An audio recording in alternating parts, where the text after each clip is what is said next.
Welcome to SOS for Your Life, Emergency Wisdom for Everyday Life. I'm your host, Susie St. Angelo, and thank you for being here. Today's episode is called No Expiration on Re-Invention, The Joy of Aging. And today I'll be talking with Alese Johnston, an author, entrepreneur, and all-around fun person about aging, midlife entrepreneurship, and her legacy. It's a great conversation for any of you who think it's too late to do a lot of things. So this podcast is for you if you know you want to change something. Maybe it's your career, your health, or another aspect of your life, and you might wonder if this is the right age and stage in your life to make a change. And you really don't know where to start. Or maybe you're that person caught in analysis paralysis. Well, I understand and I see you. I used to feel the same way. But I'll tell you what, if you just keep listening to this podcast, you'll take away one or two nuggets, and they're small steps that can make your life just much more interesting. And hopefully you'll come back a little healthier and a little happier. So you can find this podcast on Spotify, YouTube, iHeart, Amazon, and Apple platforms. And be sure to like, share, and subscribe.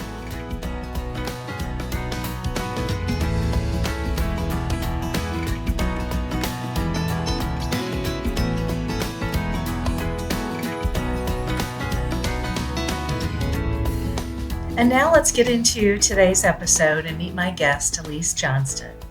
Hi, Alese. How are you? I'm fabulous. How are you? I'm great. Well, thank you for being on SOS for Your Life, Emergency Wisdom for Everyday Life. I'm so excited to have you today. There's so many good things we get to share today and talk about. So let's talk about you and tell me a little bit about yourself. Oh, I'm just, your local crazy person. I'm an author, an entrepreneur, founder of the Fabulous 70 Challenge, and founder of the Agora World Project. I'm always working on something. So I started the Fabulous 70 Challenge a couple years ago when I turned 70 to try and not be boring, because, I don't like to be boring. I could tell that. Yeah. Noticed that real quick. And we started the Agora World Project this year. Actually, we're just now launching it. So this is kind of like a big reveal sort of thing. And we're focused very much on community as medicine and trying to help promote longevity through encouraging people to develop their own communities. So this is global. Yes. And anyone can join? Yes, absolutely. Is there a minimum age? Well, our marketing says 50, that we're really focused on 50 and above. And I think that's where the bulk of the problem in our society is, at least here in the U.S. But the more I evangelize this to people, the more I hear, there's a tremendous loneliness problem just pervasive throughout our society. So I don't know. We're going to be pushing out a lot of content that I think is relevant at any age, but our focus is really on people that are 50 and above. And is this virtual, or is this in person, or is this a hybrid of both? It is a hybrid, because not everybody is going to be willing to show up in person and play hard. So we're trying to meet people where they are. And that might be, out in rural America where they can't drive 60 miles to be together in person. But philosophically, our heart is in developing human connection in person. That feels really important to our mission, that people show up and actually interact on something other than a computer screen or their cell phones. So what inspired you to start this particular project? Is it based on personal experience or just an observation you saw and people just started talking to you about it? How did that come about? I've gone to a number of longevity conferences over the last few years because it's very much an interest of mine. And they talk about the 6 pillars of longevity, and they'll list things like better sleep, better exercise, all the science and supplements that are coming on board to try and help you live longer, make your body healthier.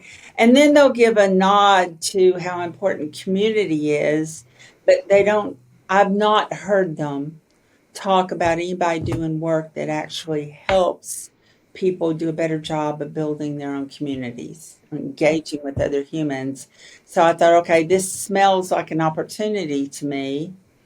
And I spent a year evangelizing the concept, trying to make sure there was actually a market and that people would engage in what we were talking about. And we're now convinced that there is definitely a market. Dan Buettner wrote The Blue Zone, and he also has the Blue Zone diet. I follow him on social media, and he was part of my training for being a health coach. And so he talks about healthy communities, and the healthiest community, I believe, is in Italy, in a small town, because people get together and they share. They have time together. They may eat together. I mean, it is a face to face community, and we've kind of lost touch with that in the United States, especially. And I bet they have deep conversations with each other about something other than the weather and their local sports team. They So probably get real. they probably do get real, and it might and authentic. Real is authentic, yeah. So I noticed your accent. So where are you where are you living and where are you from? This accent comes from Arkansas, right in the middle of flyover country. Okay, very good. So let's continue on this Agora World project. So how is it up and running now? Is it up or it's Our website is up. Our social media is under development, so you can engage with us a little bit on Facebook or LinkedIn. Our team is working diligently to try and get more content out there and structure going. And we don't have programming happening yet. Um, Primarily because the person in charge of that had knee surgery this week, and so we're waiting for her to heal before we actually launch her part of the company. So you'll see that happening late December, early January, where we start to push out invitations to join the small groups that we're calling Elysium clubs. But if you're interested in being a part of that, when we do launch it, you can go to our website today and sign up on the wait list. So we'll be sure and get in touch with you when when we have our act together and Allison can walk dependably. yes, of course. So that sounds great. I wanted to make sure people knew that if they want to participate, that you'll be collecting information. And Absolutely, yes. We want to talk to you. yes, absolutely. And this is a good platform on as well as social media to do that. So I'm really excited. So have you been like a lifelong entrepreneur? Kind of. I mean, I worked for corporate America for decades early in my career. I was a bank consultant for, oh, decades. And I got the entrepreneurial bug one weekend when I was bored and unsupervised for the weekend, which is never a good idea. And there was this event called Startup Weekend in my town. And I showed up and was fascinated watching these people take an idea on Friday night, pull a team together, and by Sunday afternoon, they had pitch decks and working prototypes. And I, I was blown away with the creativity and the speed. Um, so I was hooked. I went to drinks with a good friend the next week and convinced her that we needed to start a company together. And I've been doing entrepreneurial things ever since then. Oh my gosh. And do you mind me asking, Elise, how old you are? No, I brag about it all the time. I'm 71. Thank you very much. Oh, well, congratulations. That is, you've got a young spirit. Thank you. People always talk about what they want to do with the fourth quarter of their life, and I'm going, fourth quarter, I'm playing for extra innings or whatever the right phrase is. Overtime, double overtime. So through this, process of starting businesses, did you face any age-related assumptions or barriers when you started launching your ventures? Yes, it is. It is a well known fact that raising capital as a woman is really tough. Like less than 2% of the venture capital in the US goes to women led startups. And then you compound that bias against investing in women, and you add to it investing in women who everybody thinks ought to be retired. It gets really challenging to raise capital. How did your life experience, and I would assume your banking background too, as I have, how did that shape your approach to business? It gives you a very practical approach, very process oriented. Um, that was one of the things that I've worked to overcome as an entrepreneur, and not be quite so conservative as I learned to be in my banking career. Taking a few more risks? Yes, absolutely. I learned that I, as a human, have a very high tolerance for risk and a deep belief in my own ability to solve problems. And that would not have flown well or ever been exercised, actually, in my banking career. Yes, I understand that completely. I definitely understand that. Um, did you find as you were starting businesses that, like I did, you wear a lot of hats, at least initially, until you say, okay, I can't do it all. And really, that X is not my strength. I need to find someone who will do X for me. Did that ever cross your mind, or does that sound familiar? It does. That's been a giant topic for me lately because um, I did the first couple of ventures I launched, I tried to do it all. I mean, when you're underfunded, you have to wear a lot of hats and you can't necessarily hire all the staff that you need. So I, I'm very much a can do person and I'll go learn how to do it. And at first, I thought that was the right thing to do for the company, but as it turns out, it's not. I the the more self actualized I am, the more I dig into things like looking into my personal human design or uh, horoscope, if you believe into those things, or just spending some time being introspective about what am I really good at and learning to stay focused in your own lane. What is the highest and best use of your actual skill set? And mine happens to be in starting fires. I am really good at getting stuff started. And then I need a team behind me that can do all of the day to day stuff, all the things that will require doing the same thing over and again the same way. It's like I'm out. It's not my thing. And that's important, I think, to acknowledge and find ways around. Like I've had business partners that were excellent at process, and I would have been better off if I had just let them do it, like get out of their way and let them do what they're good at. But it's humiliating sometimes to be uh, tr- truthful, I guess, humble enough to let other people shine and do what they're good at.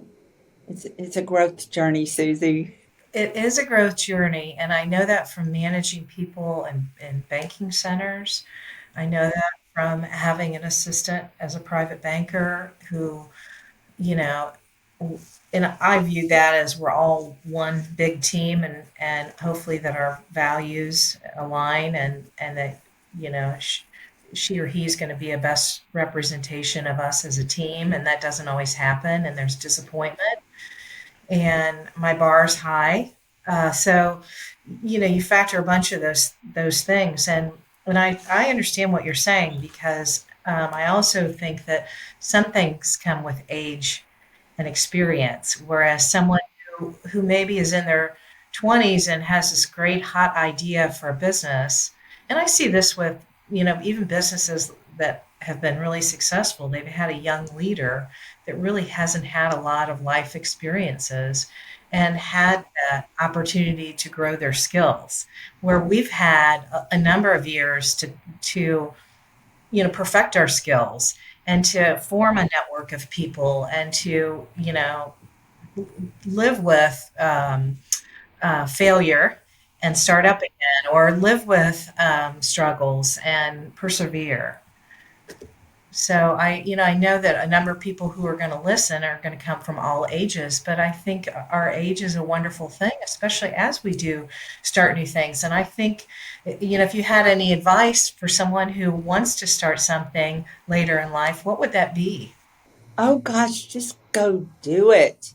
Don't You can't listen to all those little voices in the back of your head going, I'm too old for that, or I can't take a risk at this age, or I don't know how to do this. Like, so what, you don't know how to do it, you know?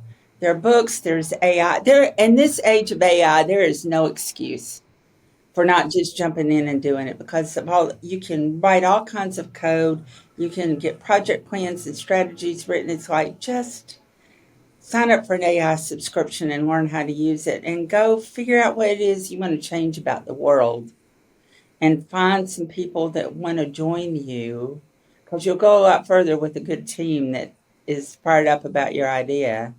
And just go do it. Have some fun. And so what if you fail?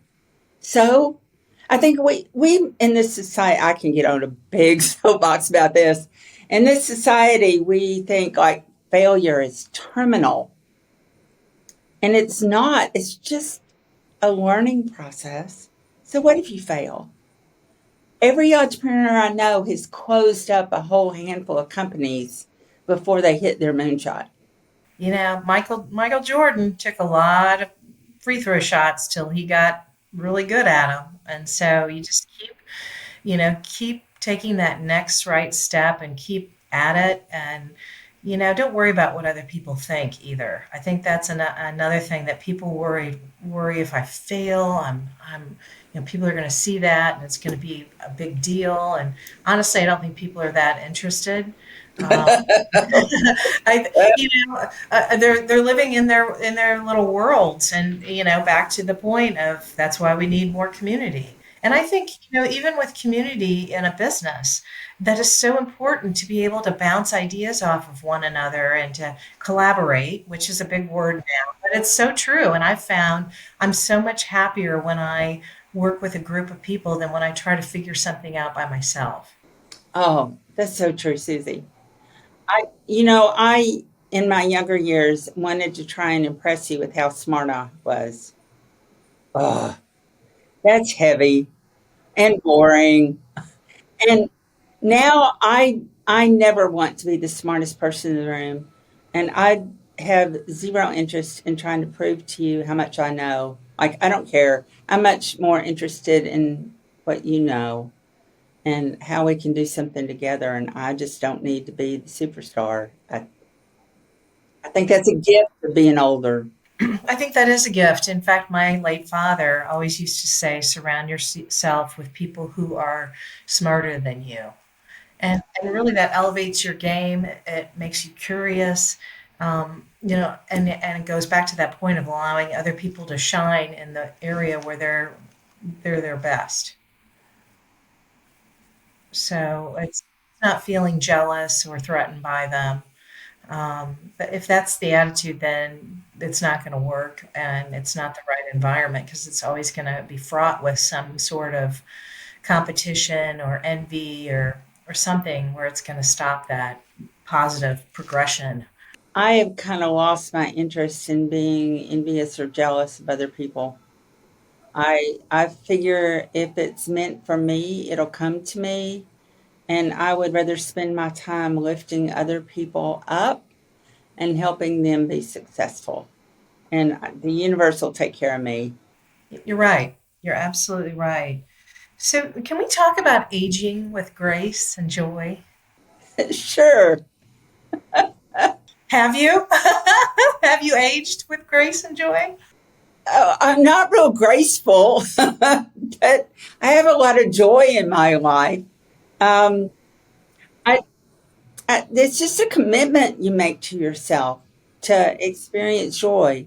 Like, do what makes you joyous. You don't need somebody else's permission to go be happy. You can just wake up every morning and be that. And I don't care if your knee hurts or, you know, your hip hurts or, it just life is full of adventures if you just recognize them for that. I think that's something. I mean, I've always essentially been a happy person no matter what, but doing that 70 challenge that we talked about, it really reinforced for me that being open to do new things creates such joy in your life. It's like it's excitement. It's like, when am I going to do new today? And it makes a difference in how you see the whole entire world. And so, let's talk about this fabulous 70 challenge you did. Tell everybody a little bit about that. I know about it, but You know the story. I know the Um, story.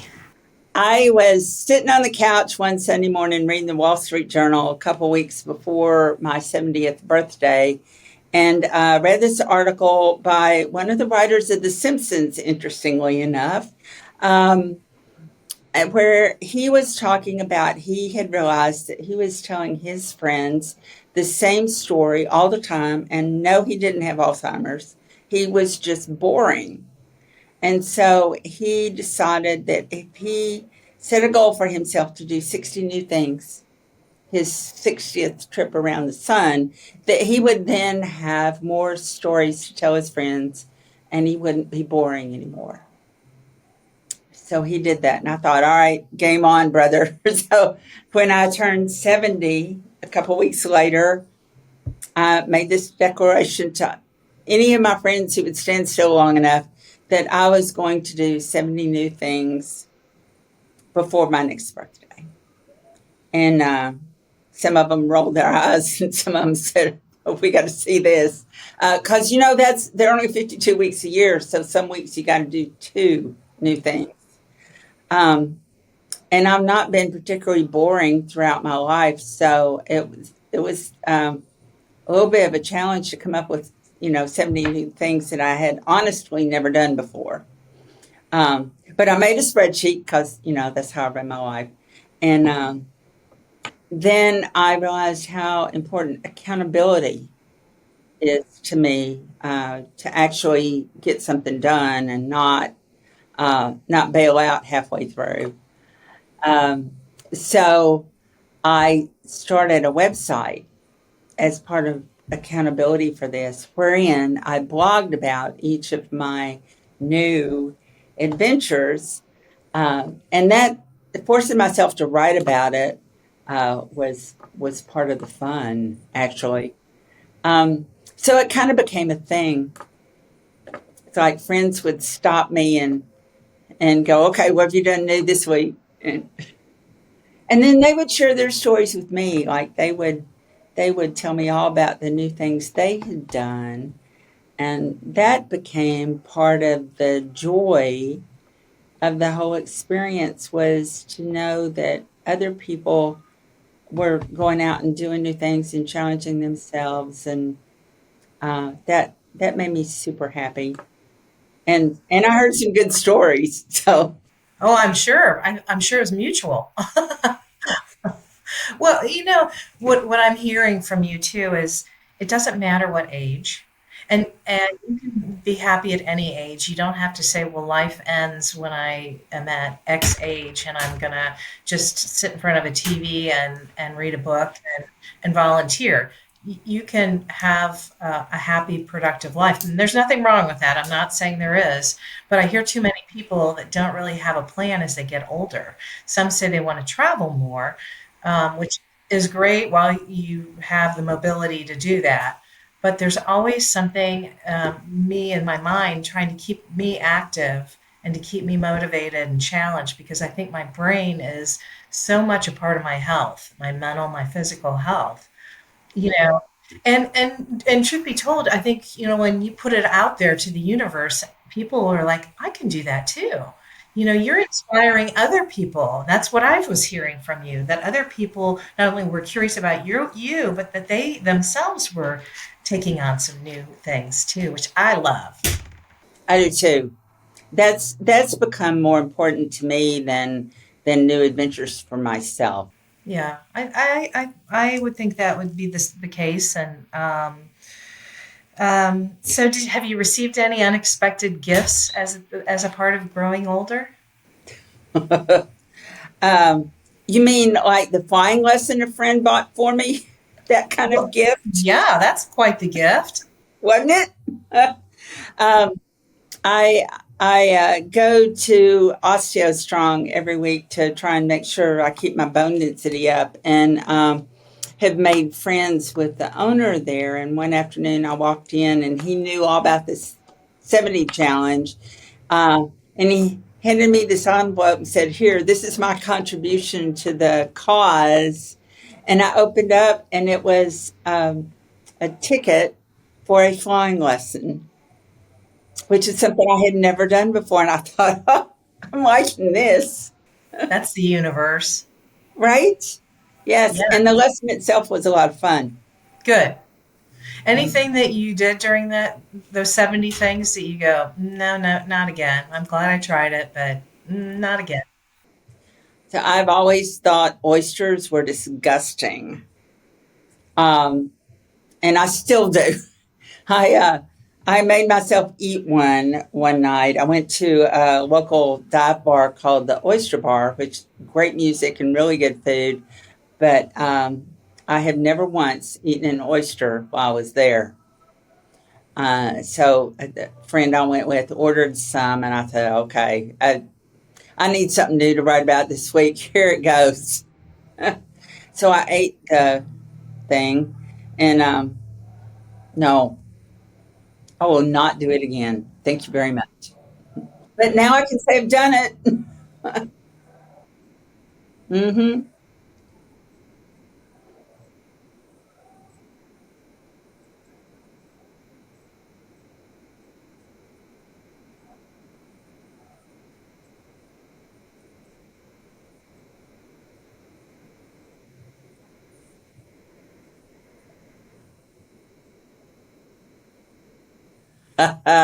I love that you brought that up. Yes.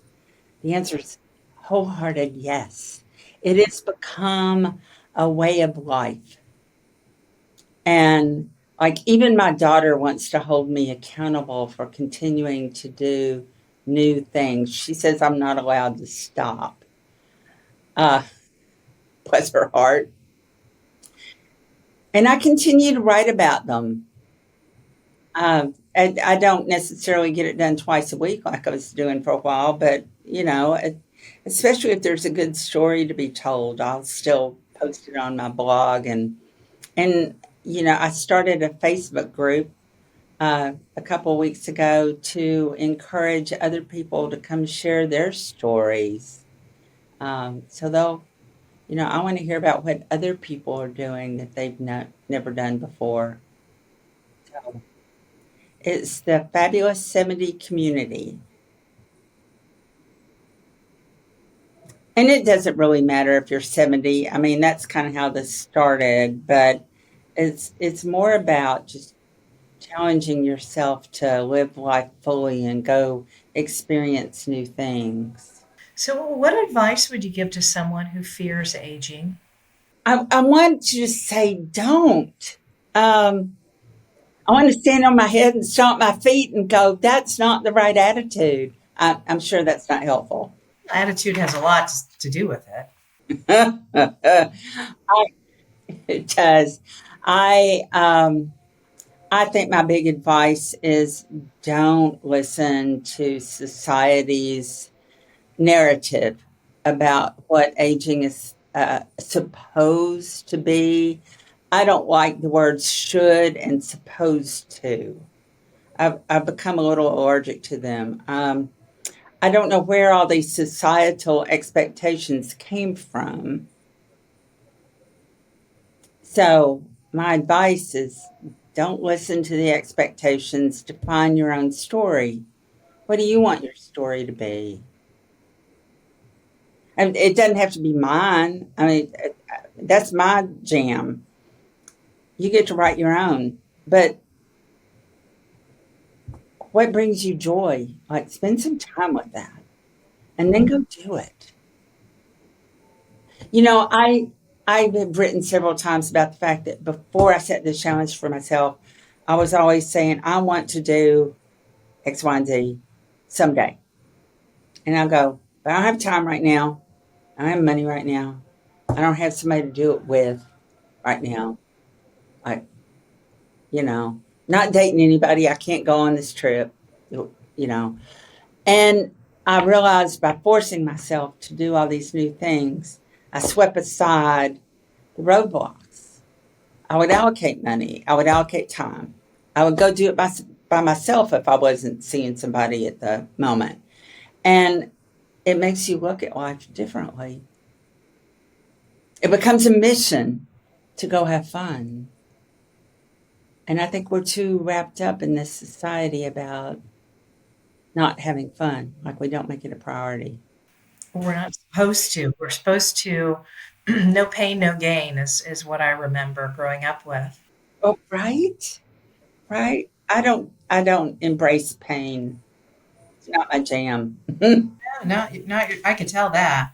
So, what brings you the most happiness right now? Honestly, meeting new people. I just get so excited about hearing other people's stories. Like a dear friend of mine called yesterday and wanted to go to happy hour, and I hadn't seen her in probably 6 months. And we sat down and ordered wine, and she just started telling me stories about what had gone on with her in the last 6 months. And I was in heaven listening to her tell me about all of her adventures and the things that had gone on with her. And some of it was tragic experiences that she had had with other friends who had cancer, and some of it was joyous, and it was all just real life. And I came home with my heart full because I got some time with this other human to hear about what was going on in her life. So that's meaningful to me. If you want to make me happy, come tell me your stories. Well, that is, I mean, that is a lot of what you are about. It's this community and sharing and the blog, and then that leading to other people talking about it, and then you wanting to hear about their stories. That there's a theme there, Elise. Apparently. Apparently so. So, if you could speak to your 40-year-old self, what would you tell that person? Let's see, where was I at 40? Um, Not to marry the guy. Uh, no, at 40, I would like to go back and tell myself to be more adventurous because I was a little insecure, scared of my own shadow. Not, I had not fully stepped into my own confidence at 40. I was still listening to what society thinks we ought to do as women. Totally understand that, and I wholeheartedly agree. Someone told me once, the first 40 years you live for other people, and the last 40 years you live for yourself. Yeah, And I heard If that when I only turned. we could start living for ourselves earlier. We should be, yes, and hopefully, I hope that there's people out in society that are doing that at a younger age and learning from us. But what do you hope your legacy to be, either personally or professionally or both? I realized recently, looking back, that I have this whole legacy of reinvention and not being defined by my previous self. It's like I'm not afraid to go start something completely new every 4 or 5 years. And I, I think, especially with the pace of change in our society, I, I would like to see us all embrace the freedom, willingness, not sure what the right word is there. Um, Maybe it's just permission to learn something new and reinvent ourselves and go explore some new aspect of life when you feel led to do it. And I think if I can leave that message behind, that example behind for people younger than me, it will have been a life well lived. I think that's beautiful, and I second that. We're sisters from another mister. I truly. Aren't we though? Yeah, I mean, seriously, I have reinvented myself too since banking days, and what I thought my parents wanted me to be, and then what led me down one path. But I'm also, as someone who has managed others, have said, one thing leads to another, and you're building on your skills. And so, like now, I don't especially love the business development skills and things like that I used to love when I was much younger. I'm like, oh man, takes an energy level that I don't know that I have that anymore. But I loved it then, and so I am constantly reinventing myself. And this podcast is one good example of that. So you are, there's no limits to what we can accomplish. There are no limits Mhm. except the ones we impose on ourselves. Ourselves. Right. Hmm. So I'm going to give you a few rapid fire questions here. All right, I'm ready. Okay. Favorite age so far? Today, Yeah. One thing you love about being 71? freedom. A book or quote that guides you? There is a quote about, I can't think who it belongs to, about everything looks like magic until you fully understand it. Morning ritual that sparks joy? My element water. It tastes like a margarita first thing in the morning. It's what I wash all my vitamins down with. Is it called Elements? Is it that has different flavors? Yeah, it comes in different flavors. It's LMNT. It's electrolytes. I take it. Not Ah, every excellent. day, but I take it. Yeah. I love it Yeah, what too. flavor do you like? I liked, isn't there like a watermelon? Is there? There's a watermelon one. Yeah, I like that one. I like them all, actually. I don't have a preference, but it's, I like the lemon lime one. yeah, I like that too. Margaritas. Yeah, Yeah, makes it easy to take the pills when it tastes like margaritas. exactly. You got it. Okay, last rapid fire question. Dream destination you haven't visited yet. You know those little huts in Fiji that like are 4 poles out over the water? Yeah, I want to spend a week there. That's my dream vacation. Okay. Well, you put it out there in the universe. It's going to happen, It right? is going to happen. Next year would be good. I'm sorry? I said next year would be good. Yeah, really. So, what's your SOS? What's one or two simple steps for the person who's listening or watching today can take with them to make a difference in their lives? So, since you challenged me to come up with one, it is small, outrageous steps. That's my SOS. And I'm going to have to put it up on my vision board over here. It's like What's little, you don't have to do giant steps, but what's little and bold that you can do to break your routine?